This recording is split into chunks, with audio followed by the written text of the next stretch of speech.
Hey everybody, welcome to Marksman's Music Academy with me, Marksman. Today we are talking bass. Every single bass sound in house and techno and any subgenre or even related genre in that. In EDM, for example, any subgenre within these styles can be broken down into 4 bass categories, and every single bass that you know is some sort of variation of one of these 4 basses. So we're going to break down what those 4 are, how to make them, the fun things to play with, and I'm going to show you an example in situ of a beginner, an intermediate, and a pro level bass for each of these bass types. Before we jump into Ableton, please do hit that like and subscribe.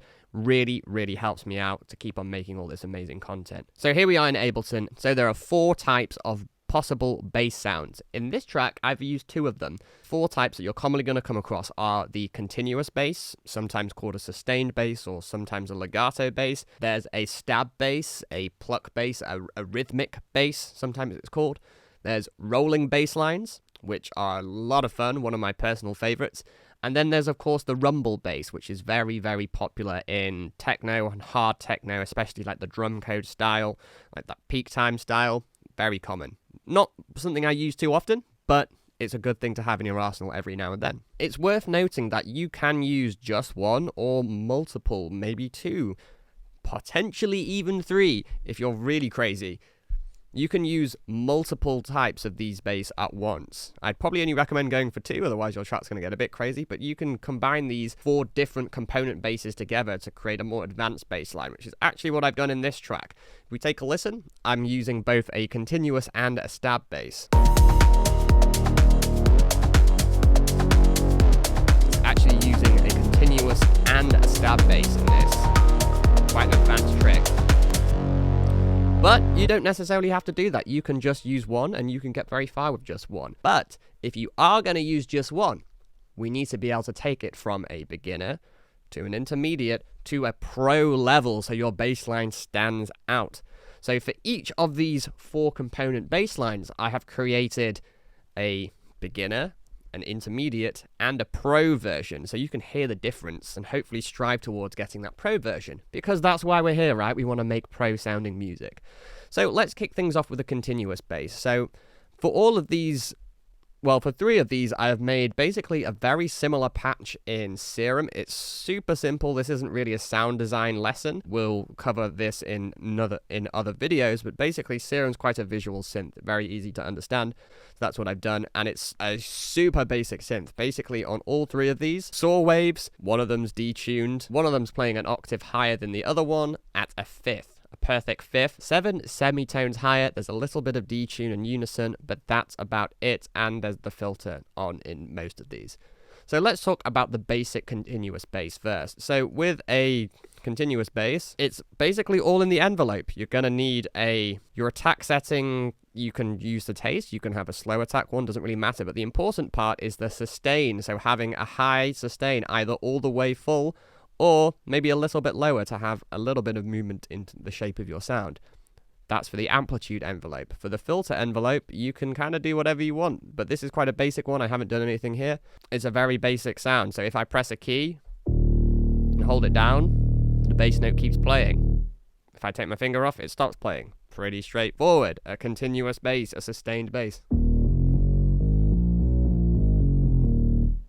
Really basic. So this is what the beginner bass line sounds like in the context of our track. It's just this patch following the chord progression that we had in the original, so this is what it sounds like.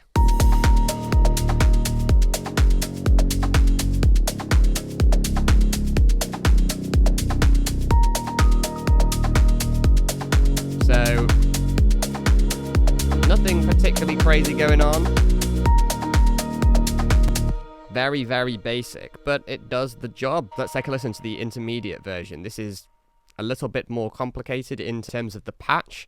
What I've done here is I have added a filter envelope. So the filter opens up based on this second envelope here. It's like a plucky sound, but you could dial it into however you want. And I've also added a little bit of glide, or sometimes known as portamento. So I've clicked this always button on, and also pressed it to scaled. What this means is that the bigger the jumps are, it's going to have a slightly longer glide, a shorter jump, or a shorter interval, the correct term will have a shorter glide, so it's kind of relative to how far the bass moves in pitch. So let's take a listen to what this sounds like. Notice there's a little bit of movement on this filter as well from this LFO. It's got that pitch bend at the start.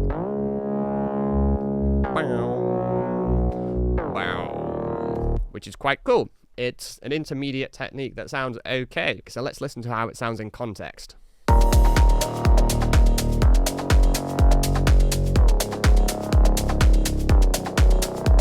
Certainly sounding better than the beginner one, which had no movement on it at all. Right? However, this is still not as interesting and dynamic as we would like it.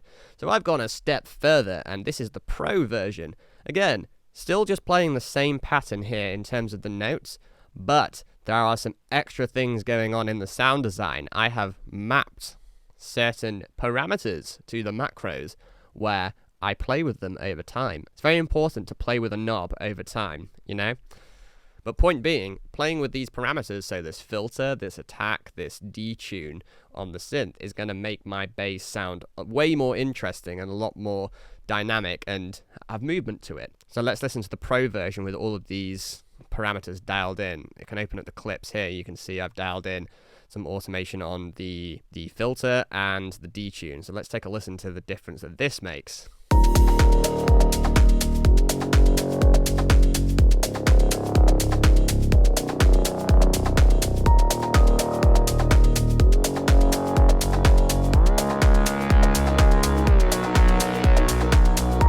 It's quite wide and detuned there. Let's dial it back.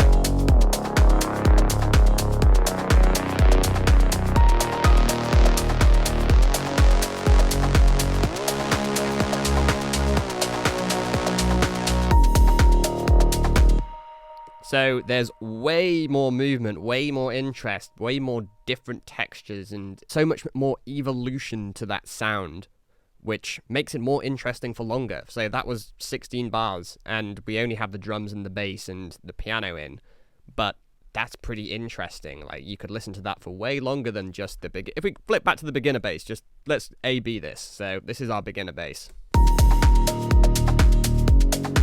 Just absolutely no movement. Staying the same. Whereas if we go to the Pro one,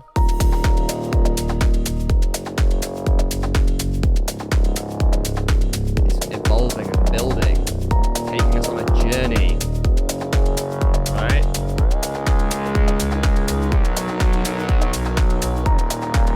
And we're keeping that interest for so much longer, even though it's playing the exact same notes. Right?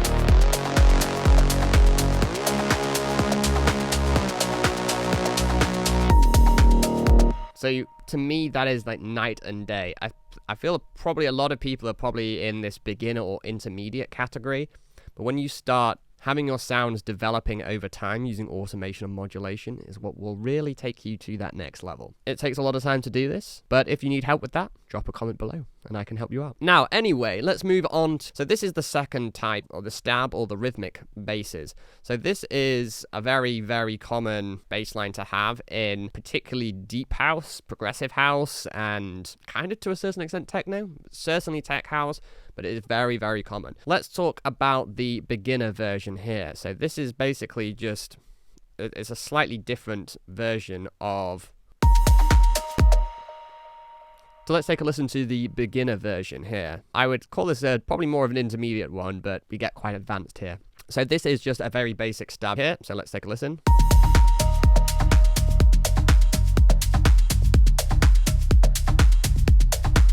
Very groovy, very deep, very sub-heavy.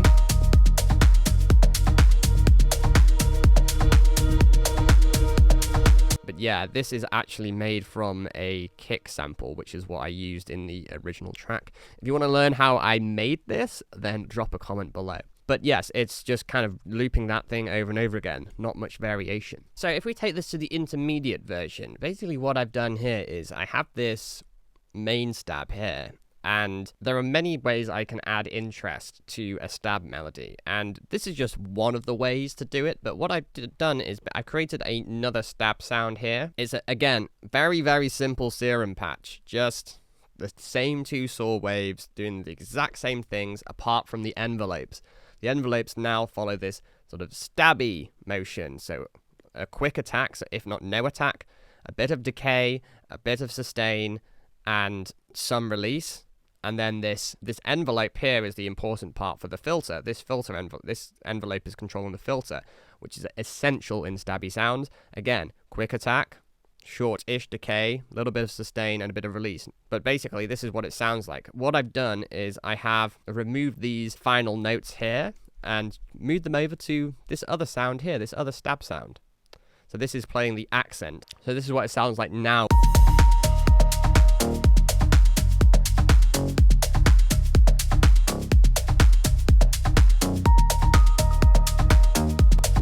So it's pretty cool. And what I've done as well to create some variety as well is I've pitched this second time up an octave.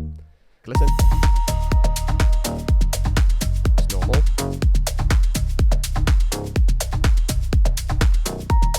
Up an octave.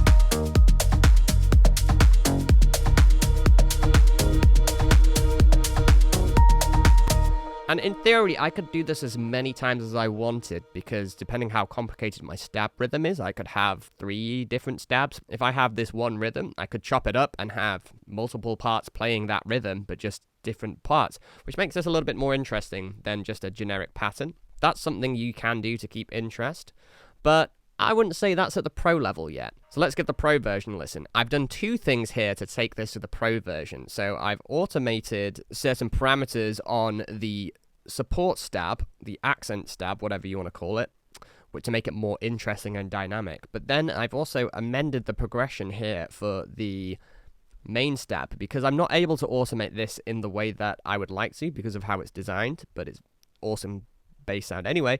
But what I've done is create interest in the pattern itself. So rather than it just doing the same loop over and over again, I've done a very classic technique of just octaving, so putting certain notes up an octave. So let's take a listen to the pro version and check out this automation as well and hear it unfold.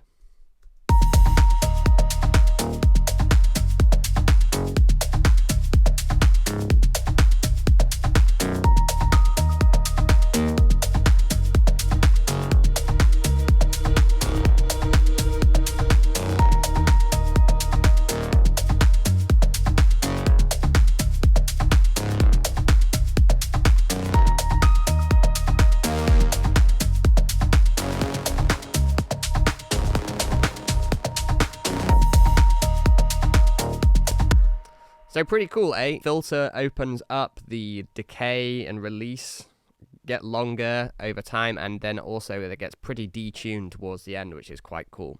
And that's just going to make our loop way more interesting, but over the course of the arrangement, I'm going to be playing with this continuously over the whole track, okay? Just to keep people hooked and interested. But of course, my other elements are going to be doing this as well. This is just a very stripped back version of the track. While we're at this point here, I want to highlight in the original version, I actually used both a stab and a continuous bass. And I'd say that the continuous bass was at the pro version, but the stab was probably at the, maybe only the beginner version. But because I'm using 2 different types of bass lines, when they add together, that's pretty advanced stuff, right? I tend to use both stabs and continuous bass lines simultaneously. So this is what it sounded like in the original, right? But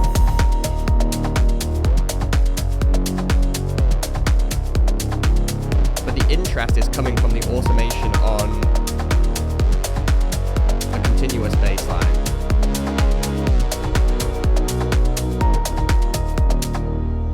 The purpose of the stab was just to define a real deep pulsing rhythm for people to dance to, whereas the interest and variation is coming from the automation on the continuous bass.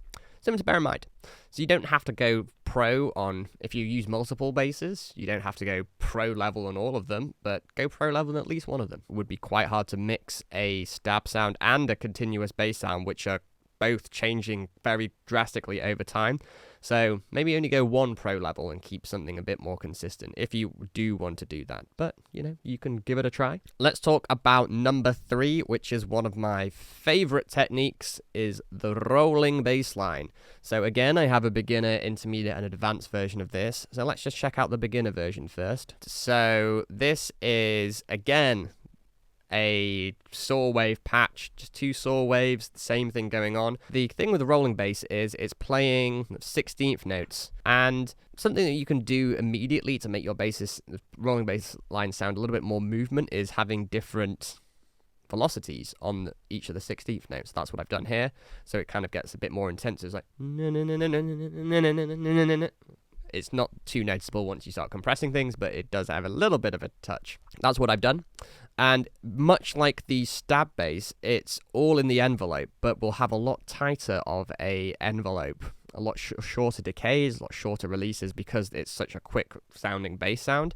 So again, no attack on both filter envelope and amplitude envelope, and then quite like pretty short decay times and short release times. So let's take a listen.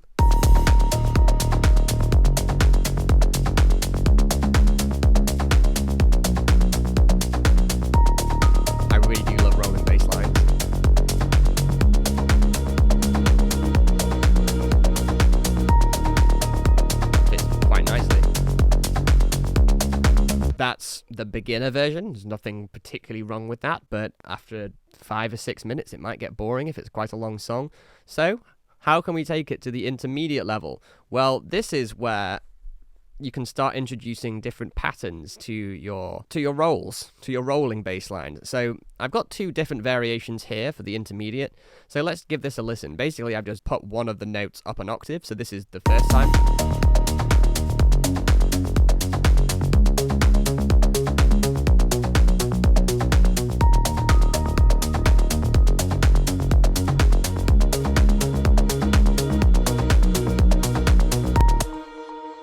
Which sounds pretty cool to me. Adds a lot more movement and energy, but similarly, I've done a very similar thing. This time it's with 2 notes, so let's listen to what this one sounds like.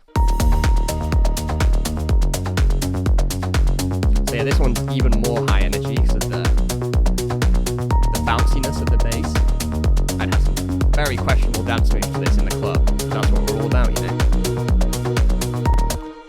So yeah, that's an intermediate version. But what about an advanced version? Well, this is where the magic happens. So what I have here, this looks pretty complicated, and that's because I guess it is. I've actually amended the pattern itself a little bit, so it's now more of an arpeggio in certain places. So it's going da da da da da da da da da da da da da. So it's a little bit more of a complicated pattern, but it's including the 5th note as well, so like a power chord is playing.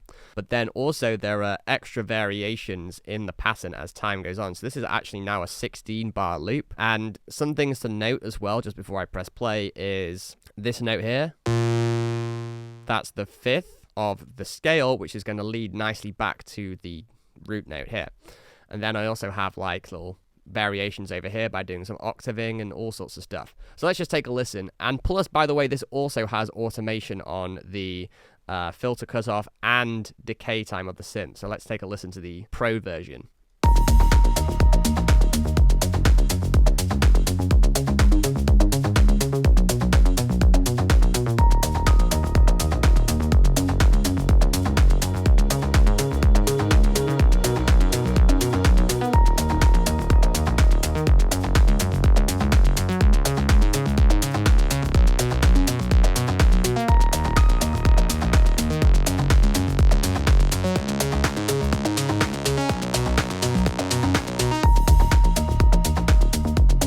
So that's pretty awesome, if I do say so myself. And again, we're just using a very, very simple patch of just saw waves. Nothing complicated. You can add flavor to, and there's literally no effects on any of these patches. It's just the raw sound coming out of it. And I'd say that sounds pretty good.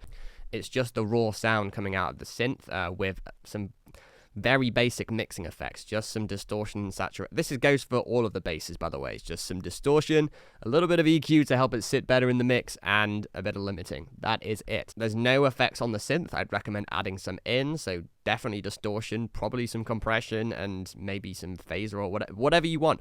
But I'm just showing you, like, to make good sounds, you don't need to do complicated things.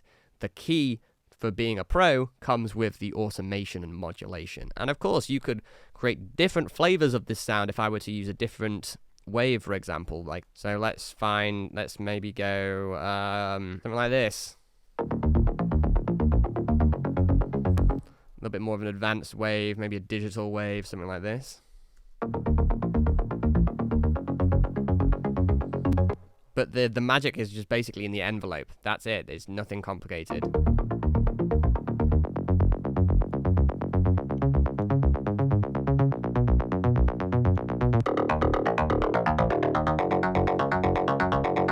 I probably need a sub for this, strong sub like this.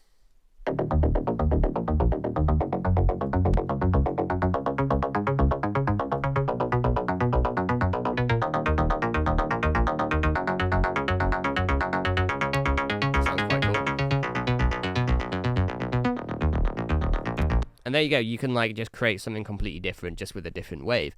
But you can have so much fun with just the basic waves. So that's the 3 main bass styles that I like to use mostly, but then there is also finally a very, very useful bass sound as well, the classic rumble bass. So the rumble bass is a little bit different because you're actually making it from the kick. You guys might already know that, but there's levels to rumble basses. We're going to turn off our lovely bass aux here, and we're going to focus on just the drums here at the moment. So this is our drum bus here. Okay, so the kick here, I've basically created 3 different groups here. We've got the basic, the pro, and the advanced. And within these, we have, in the basic one, we'll start with that. This is the kick, and then we also have the kick duplicated, which is one way of doing it for sure. And basically what goes on here, the principle is we use reverb to basically smear the kick sound out. Then we make sure it's mono, because reverb makes things stereo. We want this to be mono because it's a bass sound and we want it to be tight and controlled. We don't want it to be phasing, which is a whole different topic. But basically, have it in mono, using an auto filter here to make sure it's just the super sub frequencies, and then compressing it to the kick. So this is what it sounds like. I'll just play just the rumble at the moment. If I take all the processing off, this is just the kick, right? Then we add the reverb, 100% wet, mono it, filter it, so it's just the subs, and then compress it to the kick. So now it sounds like this.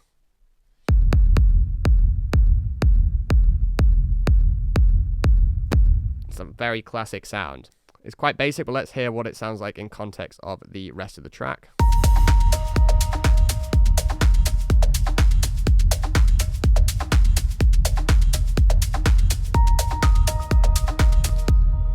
I'm going to be the first one to say that I don't think this really matches the vibe of the track, but, you know, whatever. Let's talk about the advanced rumble. So the advanced rumble is essentially the same. There's a few key differences here. So nothing has changed on the kick, but on the advanced chain, we have a delay before the reverb this time. And this is playing on 2 16th notes, so on 8th notes. And it's not fully wet. It's about 2/3 of the way, and neither is the reverb. So this is going to create much more rhythm rather than just a kind of smush. And then adding a ton of distortion to this. So you can use any distortion plugin you want, saturation, overdrive, literally anything, just to like grit it up and make it a bit more aggressive.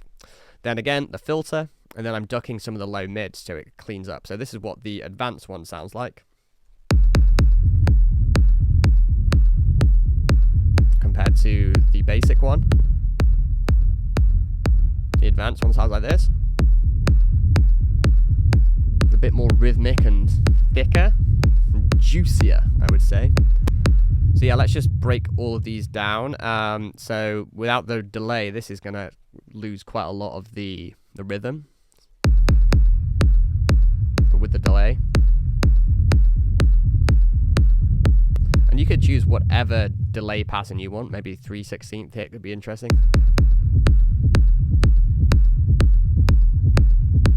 Whatever you want. I chose 8th notes because I like 8th notes.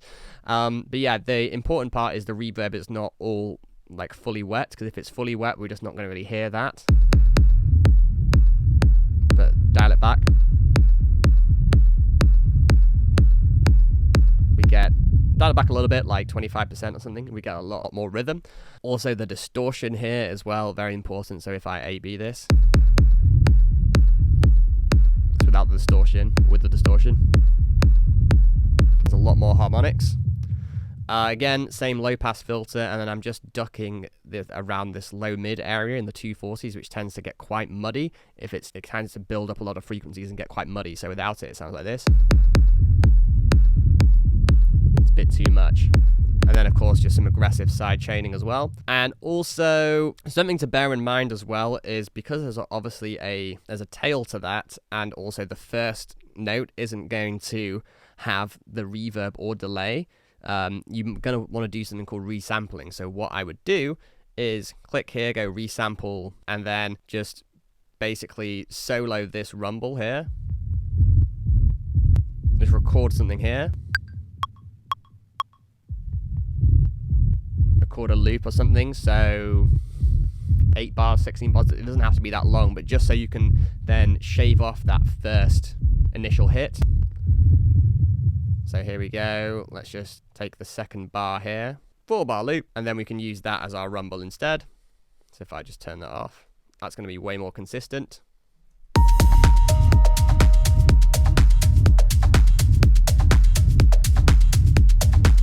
You should probably do that for the basic one as well, I would say. Very quick. But yeah, then on the group, I have some I have a drum bus, which is adding some drive and color to it and crunch just to like sort of glue it together a little bit.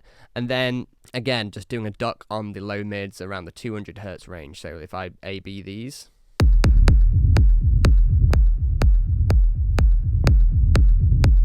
that's like night and day in terms of thicken it up without the EQ. Tightens it up and gives it a lot more control. So now we have the Pro Rumble, which has a lot more components, because we're pros, right? That makes sense. So the kick, again, completely unchanged. The Pro Low is exactly the same as the Advanced Rumble. Nothing has changed here. Pro Mid, I've added an extra delay and put it onto 16th notes. But also, rather than low passing it, I've actually band passed it. So we have this now, just to add a little bit more grit and texture. So together these all sound like this. And you can like mix this into however you want. A little bit more background I think is nicer. And then I have a low percussion playing this groove here.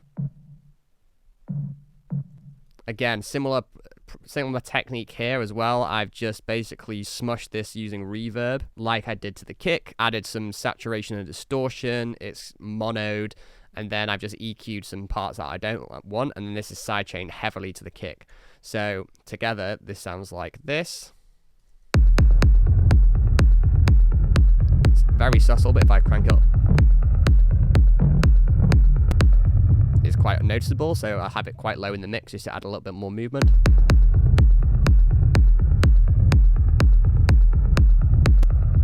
Adds much more movement. And then the final component of this is the atmosphere, which I've recorded, which sounds like this.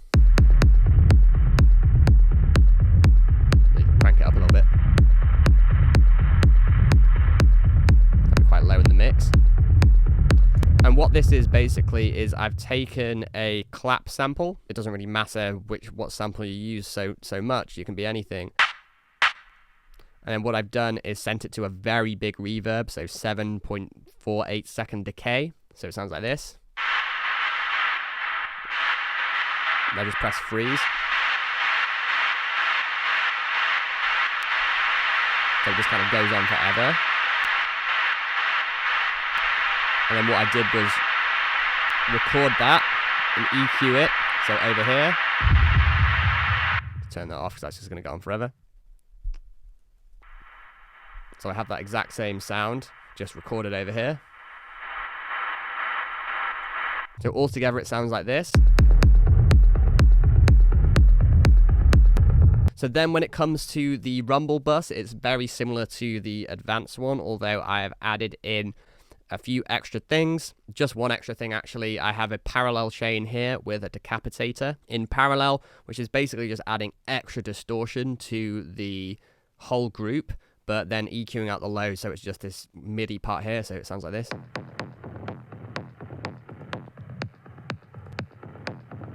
Adding some serious thump and aggression. With the kick, it sounds like this. So without it, really beefs it up. And that's basically it. Oh, I forgot to mention there's also a limiter at the end, and there was a limiter at the end of this one. But that is basically it. That's the rumble kick. So let's hear what the Pro one sounds like in context of the rest of the track.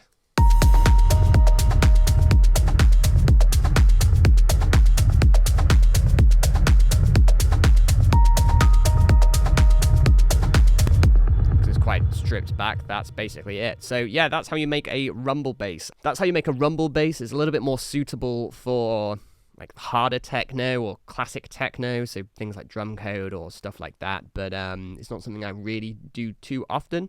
But if you want to make bass like that, then that's how you do it. So there you have it. That's a pretty comprehensive video on bass. That's how you create the 4 common bass types in house and techno, and how to take it from beginner to intermediate to the pro level for each of them. And remember, this was focused mostly on the techniques themselves, and you can dive into this and make more advanced variations on them however you want, using different waves, using different synths, using all sorts of fun things. The world is your oyster. Hopefully this video has been helpful for being on your way to mastering the low end. It's so important to get the low end right in house and techno, because if your foundation is weak, then the whole track is just going to fall down, and we don't want that. Of course, bass is just one component of music production, and this video was comprehensive, but by no means exhaustive. Your whole production, every instrument, needs to be at this pro level if you're wanting to get good results from your music. I run a program for producers which does exactly this, goes through step by step every single component of a finished track, and breaks down in exquisite detail how to make your music sound professional and stand above the competition. Not just meet the competition, stand above it. And over the course of working together, you learn my workflow, so you'll always know what to do, how to do it, and have a step-by-step process for finishing more release-ready music. So if that sounds good, drop a comment below and say music production program. Please do remember to like and subscribe, and also drop a comment below if you're struggling with something and need a video tutorial on it. I'll be more than happy to help you out. And I also love content ideas. So hope you enjoyed the video. Go forth, make some awesome bass lines, and I'll see you in the next video.